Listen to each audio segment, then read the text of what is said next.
Ladies and gentlemen, it has been about 9 hours since Extreme Rules 2022 went off the air. I am having a bit of a wrestling hangover. My head hurts, but I am going to review the show and everything that happened. So let's go. So we started with the good old-fashioned Donnybrook match between Imperium and the Brawling Brutes. And during the entrance of the Brawling Brutes, we saw that same vignette for the White Rabbit that we saw on SmackDown in a commercial break. Where the White Rabbit digs a hole and then the fire shoots up. So we got that interrupting the Brawling Brutes entrance right before Imperium came out. Aside that, this match was so much fun. Great way to start the show. You had everybody bodies flying everywhere. This was not a tag team match by any means. These are what I like to call European street fights. I just thought about it. I was like, this might as well be a European bar fight because you have beer kegs all around the ring. You have a bar table. You know, you had that funny picture of Sheamus that showed up in the first Donnybrook match that he had with Drew McIntyre on SmackDown about a month or so ago. It's been that short of the time, but or 2 months ago, I should say. So Imperium was dominant in the match to some extent. You know, then Rich Holland had his power spot, which was really nice to see. Butch went wild, which was nice. At one point, they got him 3-on-1. Sheamus got put through the barricade really early, and it was kind of unintentional, but the barricade just caved in on itself, and the LED panels were still working on it. So at one point, Sheamus just charges up, and then he and Gunther go one-on-one in the ring. Great visual. He gave him about 20 beats of the barroom. They jumped Gunther at one point of the match. It was so funny. And then you came to this one point. I just realized there's a wasp in my room, I think. Anyway, there was one point in the match where you had that same visual.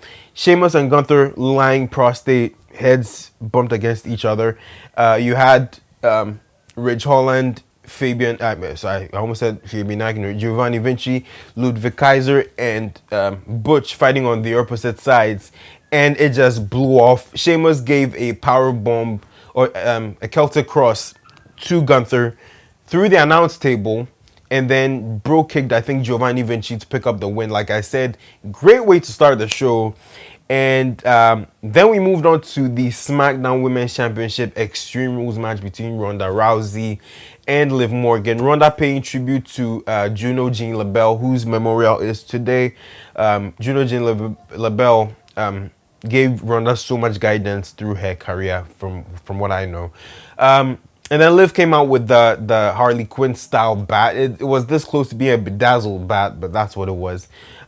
This match, well, didn't get too much of a reaction, and it's understandable because the Donnybrook match was so much to wind a lot of people. You had the bats coming into play really early. It played a very pivotal part in the story, at least in the early going. Liv was trying to get the bat. Ronda stopped there. Didn't really need to use it. She made that clear. But when they started using it, and boy did they use it, they were kicking each other like legit. And that must have hurt so much. There was a botched wedge chair spot where the chair fell out of place. In that same spot, Liv Morgan also botched, you know, the delivery of the chair spot with Ronda. So it felt a little flat. Then there was a table spot. Liv Morgan did the flying senton onto Ronda on the table. And after that, she did something else to Ronda with a broken piece of a table. But Ronda countered that into what I hear was called a bicep crusher. And in the midst of that, Liv Morgan had her head wedged between Ronda's butt and this broken table piece. And she is smiling, and then she passes out. So the match just ended. I was quite shocked on the live stream. But yes, Ronda Rousey is now a 2-time SmackDown Women's Champion, 3-time overall Women's Champion in WWE. But then, about 5 minutes before the last match, WWE on their Twitter pages released digital content where Liv was just isolated in a corner. And I did play the audio on the stream. But Liv was sitting in the corner, and it looked like she was in a really dark place. Who knows if we're getting Dark Liv? Who knows if this version of Liv will be, you know, someone that aligns herself with, you know who. I'm going to talk about it later, so we'll get to that. But then our third match, I believe, was the strap match between Karrion Kross and Drew McIntyre. This was very psychology based. A lot of people are saying it fell flat. I don't think so. It did what it needed to do, which is establishing Karrion Kross as the threat that he is, and especially with the pairing of him and Scarlett, seeing how much of a nuisance or a valuable asset that Scarlett will be going forward for Karrion. So that was pretty interesting. When the match started, Drew willingly put the strap on himself. Karrion got the strap, he threw it down twice, and then he continues to assault. He starts his assault on Drew McIntyre until Drew McIntyre got the upper hand and put the strap on Karrion's arm. So yeah, it was pretty interesting, to see how the psychology played out. The sound of the strap on these both men's backs, it was incredibly, it was harrowing to watch that and to hear the sound effect and them actually hitting themselves with the strap. It's a 13-foot long strap, very thick, mind you. So it can be great. I'm pretty sure Drew McIntyre has welts all over his back. So does Karrion. But the match ends, basically, I can skip through a lot of what happened, but the match really ended where Drew's going for a Claymore. Scarlett gets in his face. Drew's like, come on, man. He tries to push Scarlett aside, but Scarlett ends up spraying what seems to be pepper spray into Drew's face, and that allows Kross to hit the cross hammer onto Drew and get the 1-2-3. But Kross also, I think, sold it. I don't know if it was actual pepper spray. I don't think they would use pepper spray, but if they didn't, it was a great selling job, because right after that, Karrion also starts selling like, oh crap, this thing is gone in my eyes and all. So yeah, I wouldn't be shocked if it was legit pepper spray, but if it wasn't, it was a great sell job on the part of all, both Karrion and Drew. So yes, Karrion is definitely on his way to Roman. If you've been following that story, you kind of know what's up with that.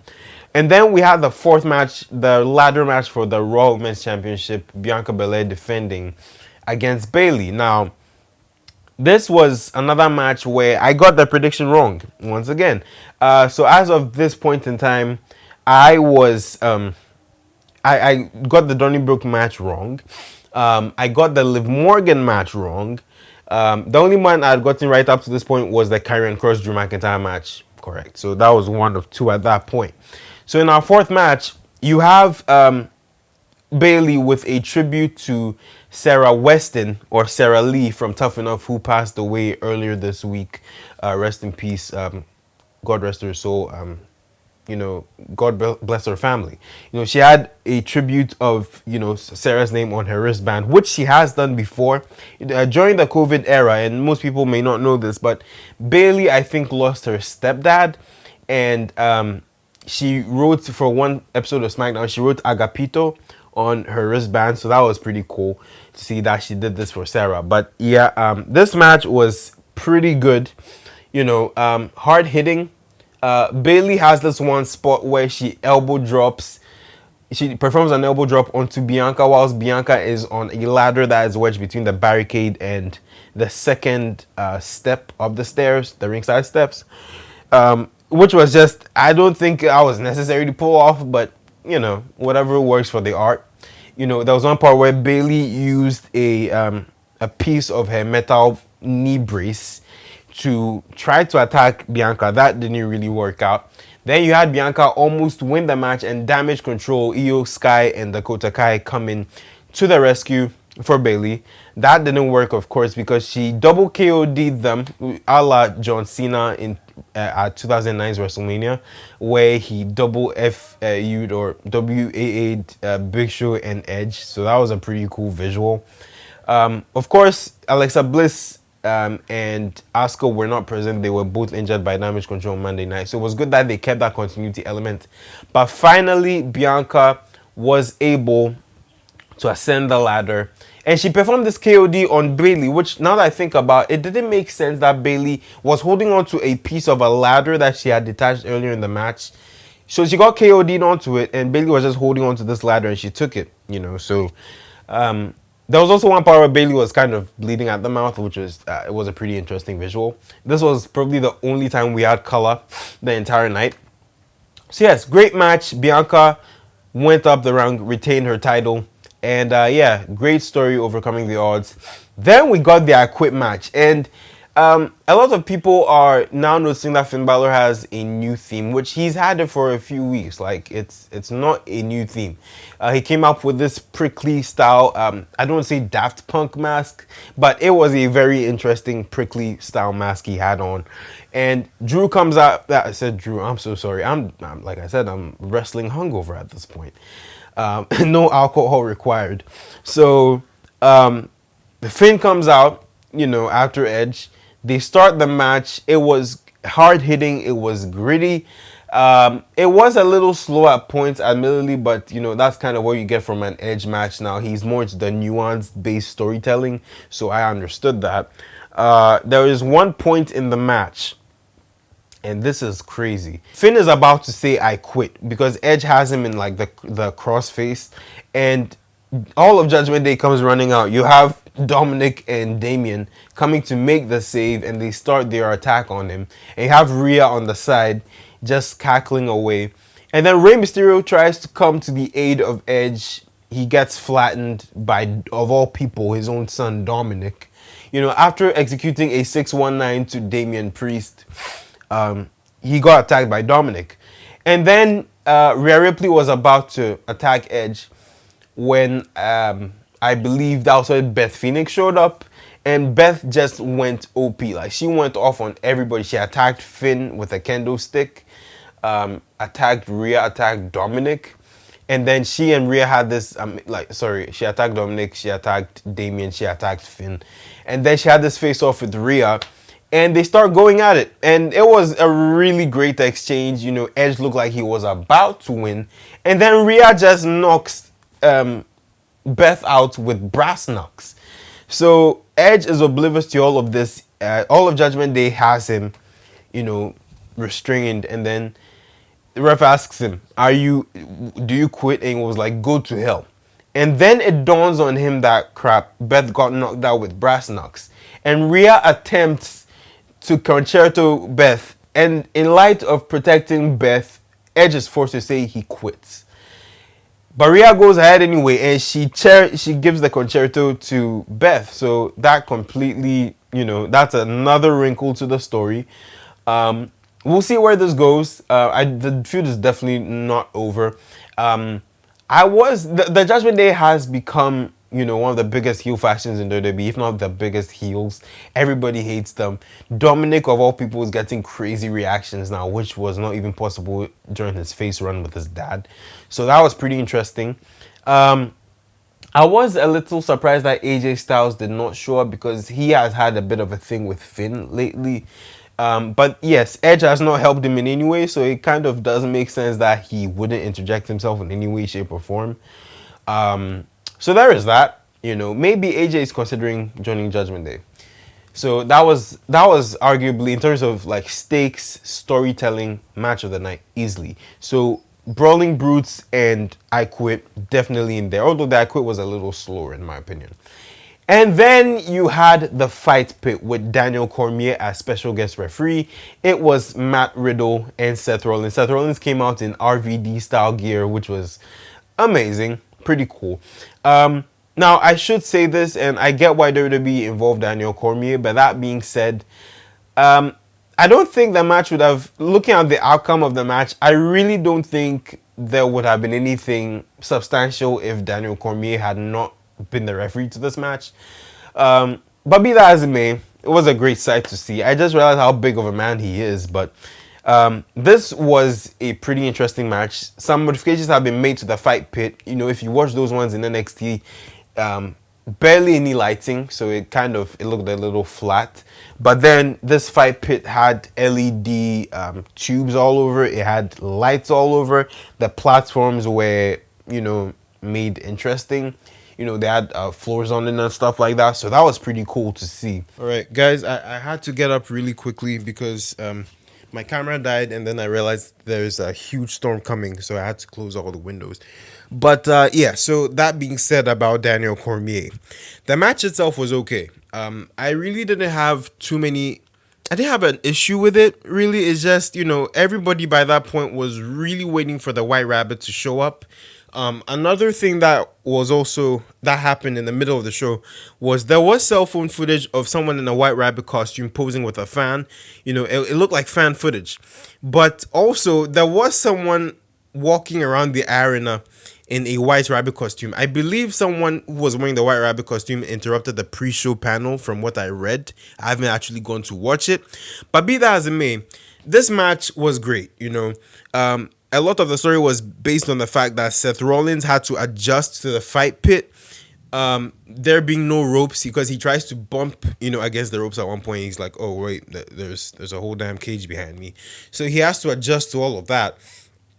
Riddle was schooling him to an extent, but there were points where Cormier and Riddle got physical with each other because Riddle pushed Cormier at one point when he was attacking Seth. Cormier pushes him. He's like, "I'm sorry, I didn't mean to do that." And Cormier is like, "You fight him. You don't worry about me." Same thing happened with Seth much later. So there's one point where Seth goes onto the platform and they go fight up there. Oh, before that, Seth had an RVD. Even though he had the gear on, he climbs the cage at one point. He's like, "Seth freaking Rollins," and then he delivers like I think an elbow drop or something like that. A splash. Yes, it was a splash. So at one point, he goes for a super stomp from the cage. Doesn't really work out. They go and fight on the platforms. Riddle hits an RKO. Seth hits a pedigree. And then somehow they find their way down. And then Riddle hits this senton from the top onto Seth. And at that point, it looked like, okay, fine. One of them has to have cracked ribs at least or something. But then Riddle ends up locking Seth in a triangle, even though Seth had hit Riddle against, two sides of the cage. Riddle still had it locked in. Seth tapped out. Great way to end the match. It ended a little abruptly, but that was it, So the graphic pops up. It looks like the show is about to end, and then the lights go out. And Cole is like, is this show still on there? Whoa. I just realized that storm coming is crazy. And then you start to hear he's got the whole world in his hands. And at first, you would think it was Bray Wyatt singing, but it's not. I've forgotten who sang the song. But you start to hear he's got the whole world in his hands. And then, everyone has the lights going off. And then you start to see the camera zoom into different parts of the arena. So first, when it zooms, you see Huskus, the pig. Good Lord. You see Huskus, the pig, zoomed in at. You see Mercy the Buzzard. Then you see, I think it was Rambling Rabbit. Then you see Abby the Witch. And then finally you saw someone, you saw a Burnt Fiend mask. That was a Burnt Fiend mask, actually. You saw the Burnt Fiend mask on the announce table. That scared the crap out of Michael Cole. Incredibly funny moment. And then you saw the Fiend Bray Wyatt, or someone in the Fiend mask at ringside. Then it cuts to black, and then there is a visual of the Firefly Funhouse covered in cobwebs, all the puppets lifeless, no one there.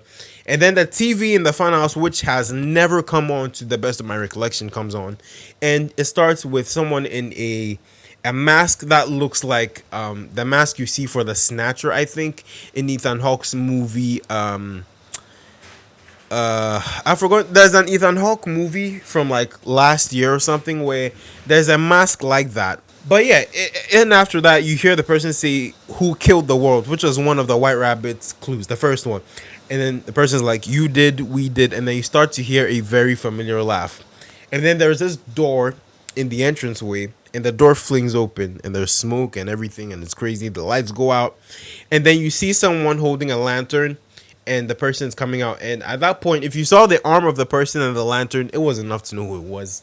So the person comes out in this same mask, and then the person takes off the mask and reveals that it is indeed Bray Wyatt who has returned.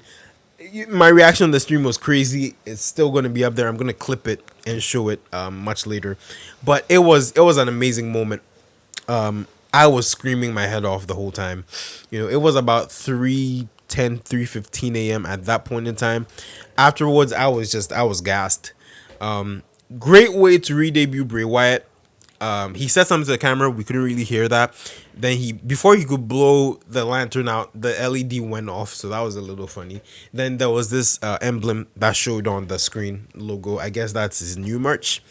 So I did think it was the Wyatt 6 logo, but I don't think it is. If you can hear the doors, I'm sorry. It's pretty windy and it's rainy. So yeah, what did I think about this match? This return, especially. Good lord. What did I think about this return? Great way to re-debut a character. WWE, Triple H, Bray. Triple H's comments from Friday make more sense now. That whenever you think that everything is finished, that's only the beginning.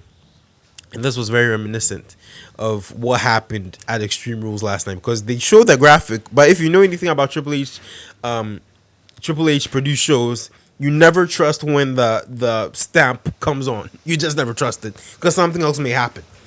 So that was a pretty cool way to end the show. Bray Wyatt is back in WWE. I wonder who he's going to feud with first.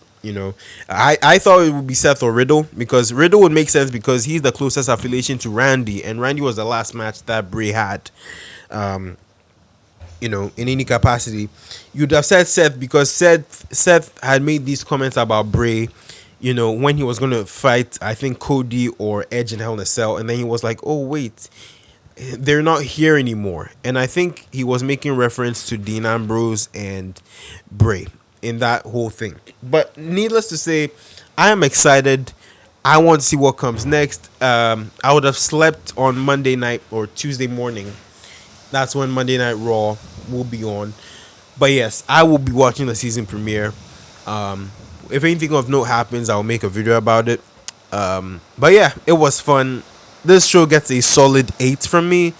And yeah, man, that's going to be it. Thanks so much for watching this video. Push comments down below. Check out this video. YouTube thinks you like it. I realize my audio is clipping quite a lot. I have to adjust that. But I will see you in another video. Take care. Peace, my G's.